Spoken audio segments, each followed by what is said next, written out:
Welcome to recapLa. Today, we unravel Tenet, where a secret agent uses time manipulation to thwart global disaster. Can he defy the future and save humanity? Stay tuned to find out. In Ukraine, a crowd is enjoying a concert in an opera house when suddenly a group of masked men appear on the stage and start breaking the instruments while shooting people. Soon the Ukrainian special forces arrive at the same time as a bunch of CIA agents, including John. His group rushes inside with a clear mission, to rescue an American VIP and a special package. Using fake uniforms, John's team blends in with the special forces as they connect gas tanks to the vents to put everyone in the main stage to sleep. Then the team starts searching the VIP booths and John finds his objective, so he quickly brings down a couple of guards before telling the guy the password to confirm their allies. There are shooters coming down the corridor, so John grabs the man and they jump through the window using a rope. The VIP then sits among the sleeping people to pretend he's a random dude while John rejoins the team, only to notice a Ukrainian agent planting a bomb. John tells one of his men to protect the VIP while he grabs the bomb and runs to the code station, where his contact has hidden the special package. Once he finds the metallic box, he runs to the maintenance room to reunite with his team and the VIP man, who tells them about a secret tunnel. One of the agents changes clothes with him as part of their cover. While most of the team escort the VIP out through that tunnel, John and the disguised teammate run back to the main room to pick the rest of the bombs. Suddenly a Ukrainian soldier points a gun at him and to John's shock, the hole in the ground disappears and the bullet that caused it flies back, killing the soldier and entering the gun of a new man. This guy quickly leaves and John notices a red string on his backpack. Next John puts all the bombs in a bag and throws them in the upper seats before he and his teammate run to the entrance, leaving the opera house right before the bombs explode. The duo gets in the back of a van and John's teammate immediately gets shot in the leg because the Ukrainians can tell he isn't the right guy. Moments later, John and his friend get tortured on a train yard for information. The Ukrainian takes the poison capsule that John is hiding in his clothes, but his friend still has one left. John falls to grab it with his mouth, quickly biting it and passing out. Sometime later John wakes up on a medical bed inside a ship sailing. A high-ranking CIA agent explains that the capsule never had cyanide, only a sedative. It was just a way to test John's loyalty to his country. Now John has been chosen for a secret mission, yet the only information they give him is the code word Tenet. When a mechanic's ferry passes by, John pretends to be one of them and sneaks into their boat so he can return to land. After stealing a car, he goes to a lab in the city and meets with Laura, who recognizes the code word. Laura explains they're trying to prevent World War III and that it could be worse than nuclear holocaust. Then Laura gives John an empty gun and when he shoots it, a bullet goes back into the weapon. Laura also makes a bullet jump into her hand and explains she is studying inverted objects. These things have their entropy reversed in the future and travel backwards through time. John makes a bullet go to his hand too and Laura records it to show him the video, pointing out that from the bullet's point of view he dropped it. John practices with the inverted gun while Laura tells him that all the items she studies were sent from the future. They've found all kinds of parts from complex machines that indicate a catastrophic war will happen. John wants to know who is dealing the inverted guns and travels to Mumbai, where he meets with British operative Neil. Together they make a plan to infiltrate the home of a dangerous arm dealer.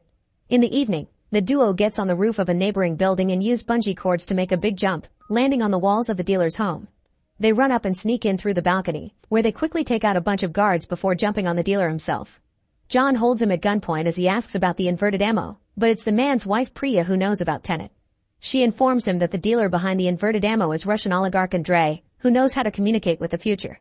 At that moment the police arrive, so Neil and John jump out of the building using the same cords. In London, John shares lunch with an agent from the British intelligence. The man explains that the best way to get close to Andrei would be through his wife Kat and her art gallery. Kat authenticated a forged Goya made by her friend Thomas and Andrei bought it, but when he found out the truth he started blackmailing Kat into becoming his partner. The agent gives John a new fake Goya so he can get a meeting. Later John meets Kat and shows her the painting, saying he got it from Thomas. They end up having dinner together and Kat explains she hadn't known the painting was a fake when she authenticated it. Andrei abuses her and Kat would love to escape, but they have a son and she can't leave him behind. Kat also reveals that Andrei brutalized Thomas, so she knows John is lying. John promises to retrieve the drawing Andrei is using to blackmail her if she gets him a meeting with her husband. Suddenly Andrei's thugs arrive and take Kat away. John tries to leave through the kitchen and finds more thugs, but he has no trouble beating them all up in minutes using random kitchen objects. The next day, John shows up at Kat's son's school. Kat informs John that the drawing is being held in a free port in Oslo, where Andrei's company does business without detection from the law. Soon Neil shows up at the free port while pretending to be an interested businessman and during the tour, he learns that in the case of fire, the interior doors of the vault room revert to their factory settings, making them weak to lockpicking. However, the oxygen in that room will be sucked out because the company uses gas instead of sprinklers. John and Neil agree the best plan is to crash a plane into the Freeport to trigger the lockdown. They hire pilot Mahir, who brings his own team along. The duo goes to the Freeport as businessmen and pretend they want to leave something in the vault, so an employee takes them there. Meanwhile, Mahir's team puts a bunch of workers to sleep to take over a plane. As Mahir gets the plane moving, his men drop hundreds of gold bricks to distract any watchers and trick the incoming police. Once the plane has gained speed, the team sneaks out and lets it crash right into the building, causing a huge explosion. In the vault, the gas is being released and the employee immediately runs away. Neil and John hold their breath while taking their hidden tools from their briefcase and picking the lock to open the door. They move around the vault picking different locks while trying to stay ahead of the gas. Eventually they enter a special corridor that takes them to Andrei's private vault, where they cross a blue and a red door. The duo finds themselves on different sides of the same room separated by a glass wall with bullet holes in it. On the floor, John notices a bunch of guns and realizes this hasn't happened yet. Suddenly a thick revolving door spins on both sides and men in SWAT uniforms come out. Neil is simply pushed as the guy runs off, so he follows him. Neil manages to jump on the man and remove his helmet, only to be shocked by what he sees. At the same time, the other soldier attacks John and they get in a fight during which the attacker keeps calling the inverted guns to his hand to get back the bullets from the glass. This man moves in a rather strange way and John realizes he's inverted too. After lots of struggle, John manages to overpower him and gets the gun ready to shoot, but Neil arrives to stop him. John tries to ask for information, however the door opens and the inverted man slides backwards. Outside, a broken plane engine causes a second explosion. At that moment the paramedics arrive, so Neil and John pretend to be unconscious.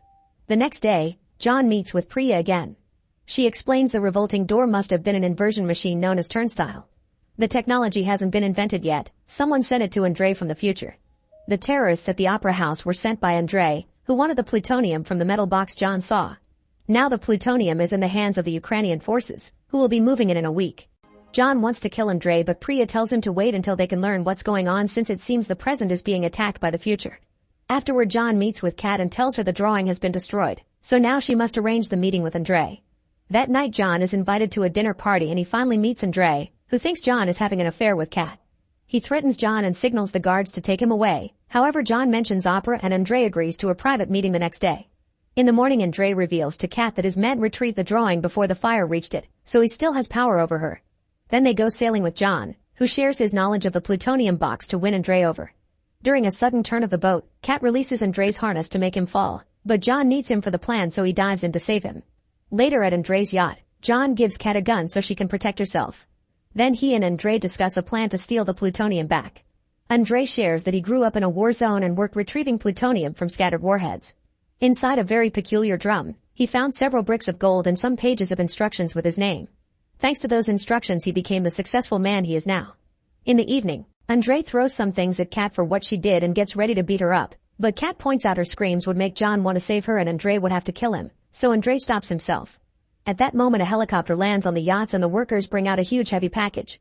John sneaks around to spy on Andrei opening the package, finding inverted gold bars inside. There's one missing and an employee reveals he has it, so Andrei beats him up to death. Then a guard finds John and beats him up too before taking him to Andrei, who now is suspicious of him but still keeps the deal. He gives John some gold and tells him not to contact him again until he has the plutonium. John convinces him to let Kat make the exchange when the time comes. On the day of the plan, Andrei brings Kat to a warehouse where they look at his inverted weapons. Kat is nervous and Andrei yells at her, causing her to reveal her gun in fear. Andrei immediately responds by beating her up. Meanwhile, John and Neil follow the truck moving the plutonium surrounded by security cars. Andrei has provided a team that surrounds the truck with other big vehicles, including a fire truck. Dressed as a fireman, John climbs on the fire truck's aerial ladder while the other vehicles begin crashing against the security cars to stop them, keeping the main truck trapped among them. Andrei's men also block the truck's radio so they can't ask for help. The ladder moves and puts John above the truck, where he uses a light explosive to create a hole in the roof. He jumps inside the truck and blows up the safe door to finally get the case with the plutonium box. Then he climbs out at the same time a police car starts to follow them, but Andrei's men shoot it to stop it. Now John can safely climb back into Neil's car. The duo almost gets to escape, only to hear speech being spoken backwards in the radio. A vehicle ahead of them suddenly starts moving strangely and they realize Andrei wants to steal the plutonium from John instead of keeping the deal. The inverted car moves backwards next to theirs and starts chasing them, getting close enough to show John that Andrei's keeping Kat hostage. As a silver car on the road also starts moving backwards, John throws the case to Andrei to save Kat. Next, Andrei jumps into a different car with the box while Kat stays in the first vehicle, which now has no driver. Kat manages to open the door and Neil drives right next to her so Andre can make a risky jump, getting into Kat's car to make it stop right before it crashes. Andre got to escape but more of his thugs arrive and open fire. While Neil shoots back at them, some men sneak around and kidnap John and Kat.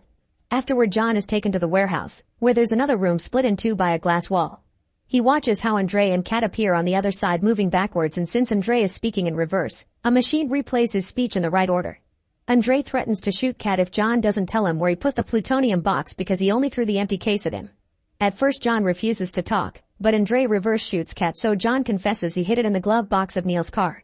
Suddenly another Andre appears on John's side and starts hitting him, asking for the real answer because he knows John's lying. At that moment a bunch of soldiers enter the room and open fire, so both Andre run to hide in the turnstile. Now the Andre from John's side appears on the opposite side to complete the loop. Everything that just happened happens again, now in reverse to finish the timeline. After this Andre is also gone. Neil arrives saying the soldiers work for Priya and Tenet. A furious John pushes Neil and demands to know why Andre knew all their moves, suspecting Neil of double-crossing him. However, Soldier Ives explains that what Andre did is a temporal pincer movement. This means that half of Andre's men move forwards through time to act out the operation and then give the other half the knowledge of what happened. That second half then inverts themselves and complete the operation successfully, creating a self-informed loop.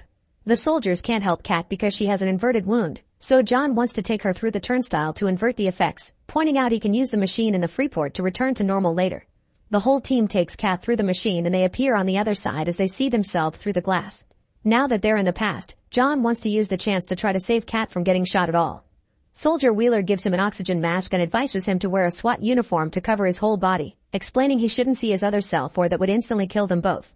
Then John leaves the warehouse and has to get used to move in an inverted world since everything here is backwards for him from air to gravity. He gets in the silver car he saw earlier and drives to the shootout scene, where he finds the empty case by the road. John puts a microphone in it and hides to watch how the case jumps back to Andre when he drives by. John starts following while listening to Andre talk to his men, learning they already checked the glove box and know he was lying. As he drives closer, he watches his other self receive the case and the plutonium box that is hiding in the silver car flies back into the case as well. It turns out John threw it there the first time. Andre sees this second John and moves his car to make him crash, then he lights the leaking gas on fire. Huge flames cover the car and an explosion knocks John out. Moments later John is shocked to wake up in the back of a truck with Neil and Kat. He learns that since he had been inverted, the effects of the explosion were nullified and it gave him hypothermia instead of burning him. John starts interrogating Neil because obviously he knew everything from the beginning, however Neil promises to tell him who hired him later. John remembers that he heard Andre mention something called algorithm, so Neil explains it's a device made to invert the entire world to make it end. Sometime later, the truck stops at the Oslo Freeport, where Mahir is crashing the plane. Neil and John cover their bodies with uniforms and move a sleeping cat on a stretcher toward the building. When John looks for an entrance, the engine explodes and pushes him through a door, revealing he was the SWAT guy that found his other self. The whole fight happens again, but since it's now in reverse, it shows John is trying to get away from his other self by doing as little damage as possible. They make it to the turnstile room and after shooting the glass, John jumps into the machine to invert himself back to normal. He appears on the other side and runs away. That's when Pasneal chases him and takes off his helmet. Seeing John's face is why Pasneal let him go. Then John opens a door for Neil and Kat to come inside while he steals a van. Neil is careful to avoid his other self and successfully gets in the machine, inverting himself and Kat back to normal. They escape in the van and now Kat can recover normally. Sometime later, John visits Priya and tells her he knows the box he had to steal had the algorithm. Priya explains that in the future a scientist creates the inverting method but fears that it will be used for war. Therefore the scientist breaks the algorithm into 9 pieces and sends them to the past to keep them safe. One of those pieces is the plutonium box, and now Andre has all 9. The armies in the future chose Andre to destroy the world and sent him instructions in the metal drum he found as a teen. Priya had planned for John to steal the box and lose it to Andre on purpose so he would bring out all the pieces for his plan. This way her team can take them all back together. John agrees to help them. A few days later on Priya's ship, John and Neil explain to Kat that they can't kill Andre yet because his death activates the algorithm and the end of the world. Kat explains Andre probably intends to self-delete because he's dying of cancer. If he doesn't get to live, then the world doesn't either. John convinces Kat to go back to Andre and keep him distracted so the team can secure the algorithm before Andre dies. Afterward John, Neil, and Ives' team get reversed using Priya's machine and start training how to fight like this for the incoming mission. Helicopters take the team to the Soviet city where Andre grew up since they've deduced the algorithm will detonate there. Ives explains the plan to everyone in detail. There will be an inverted blue team and a forward-moving red team, meaning they'll try to pull off a temporal pincer to pass each other information. Neil and Wheeler are on the blue team while Ives and John are red, but the two of them will split to retrieve the algorithm. At the same time, Kat waits for her other self to leave Andre's yacht and sneaks aboard to find Andre.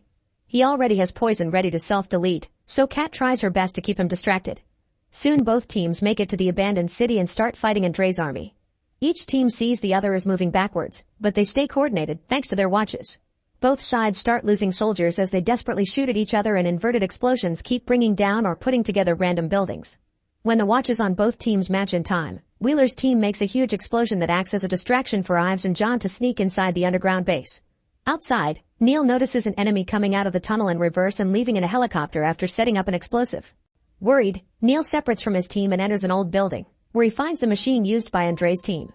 Neil inverts himself too and gets on a truck to warn the other team, but it's too late. The tunnel has been sealed by the explosive.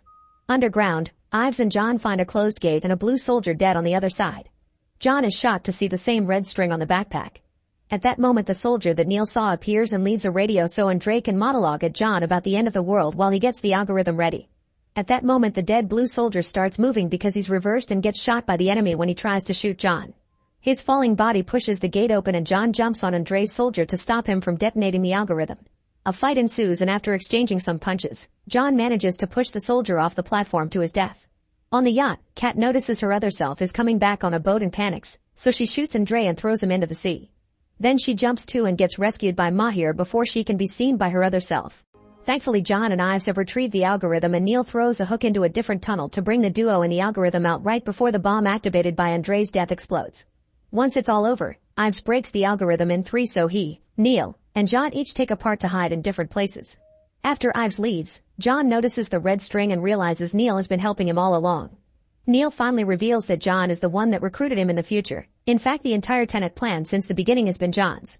Now Neil must return to the timeline in which he dies by the gate. Sometime later, Priya is in London with a guard, ready to kill Kat. However, John appears and kills the guy first. John tells Priya that they've been both working for his future self and kills her too. Then he watches Kat finally be happy with her son. Make sure to subscribe and turn on notifications so you can watch more videos like this. Thanks for watching.